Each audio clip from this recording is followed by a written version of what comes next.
Hi అండి, అందరూ ఎలా ఉన్నారు? మన కనురెప్ప పాటు సమయం అంటే నిమిషం. ఈ నిమిషం అనేది ఎలా వచ్చిందో మనం ఈ కథ ద్వారా తెలుసుకుందాం. మరి కథలోకి వెళ్ళిపోదామా?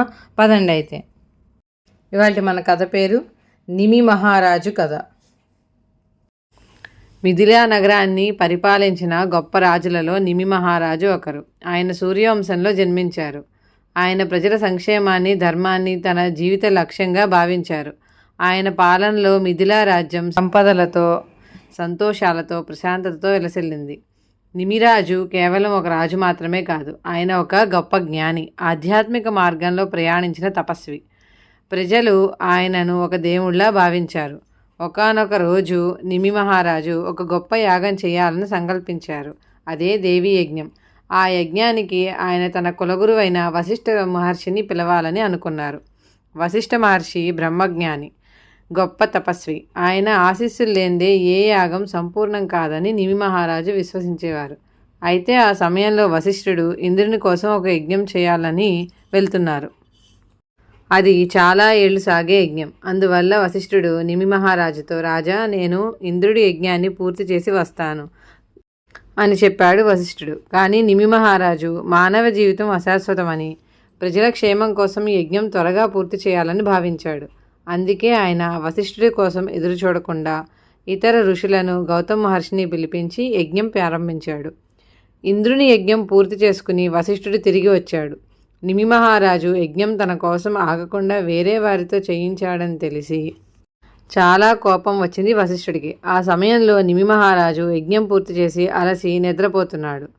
కోపంతో రగులుతున్నటువంటి వశిష్ఠుడు నిద్రపోతున్న రాజును చూసి, గురువు మాటను ధిక్కరించావు కాబట్టి నిన్ను దేహం లేని వాడిగా శపిస్తున్నాను అని శాపం పెడతాడు. మీరు నా మేలు కోరాలి, నాతో యజ్ఞం చేయించకుండా కొంతసేపు ఆలస్యమైందని నాకు ఇంత పెద్ద శాపం పెడతారా? అయితే నన్ను ఏమని శపించారో అదే శాపం నీకు కూడా వర్తిస్తుంది అని అంటాడు నిమి. దాంతో వశిష్ఠుడు భయపడి తన తండ్రి అయినటువంటి బ్రహ్మ దగ్గరకు వెళ్ళి శాపం గురించి చెప్తాడు. అందుకు బ్రహ్మ, అహంకారులకి ఇలాగే జరుగుతుంది, మిత్రావరణల ద్వారా మళ్ళీ జన్మిస్తావు, ఇక ఆ శాపాన్ని తీసుకో అని చెప్తాడు. దాంతో వశిష్ఠుడు దేహాన్ని వదిలిపెడతాడు.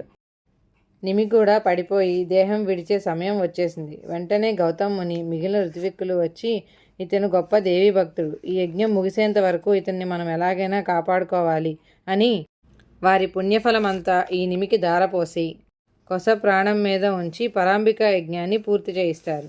ఈ యజ్ఞఫలం అంతా ఈ నిమికే చెందేలాగా ఋత్విక్కులు యజ్ఞం చేయించారు.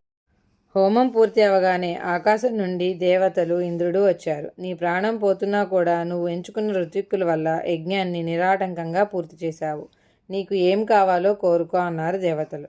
నువ్వు బ్రతికించమంటే బ్రతికిస్తాము, లేదా స్వర్గానికి వస్తావా అని అడిగారు. ఈ శరీరం మీద నాకు ఆశ లేదు, పరాంబిక ఏమైనా ఇస్తే నేను తీసుకుంటాను అన్నాడు నిమి. లలితాంబిక తల్లి వచ్చి, నీకు ఏం కావాలి నిమి అని అడిగింది.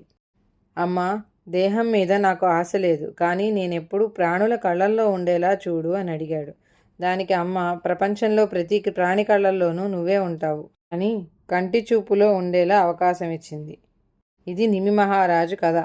నిమి అంటే రెప్పపాటు అని సంస్కృతంలో అర్థం. నిమిషం అనే పదం అక్కడి నుంచే వచ్చింది. ఇలా మన రెప్పపాటులో ఒక చక్రవర్తి దాగి ఉన్నాడు. కథ ఎలా ఉంది పిల్లలు? చాలా బాగుంది కదా. మరి నేను 2 ప్రశ్నలు వేస్తాను, అవి కూడా నా కామెంట్ రూపంలో తెలియజేయండి. అనిమిషులు అంటే ఎవరు? రెప్పపాటు లేని ప్రాణి ఏది? ఈ రెండింటి జవాబులు నాకు కామెంట్ రూపంలో తెలియజేయండి. ఇలాంటి ఎన్నెన్నో కొత్త కొత్త విషయాలు, కథలు తెలుసుకోవడానికి మన ఛానల్ని సబ్స్క్రైబ్ చేసుకోండి.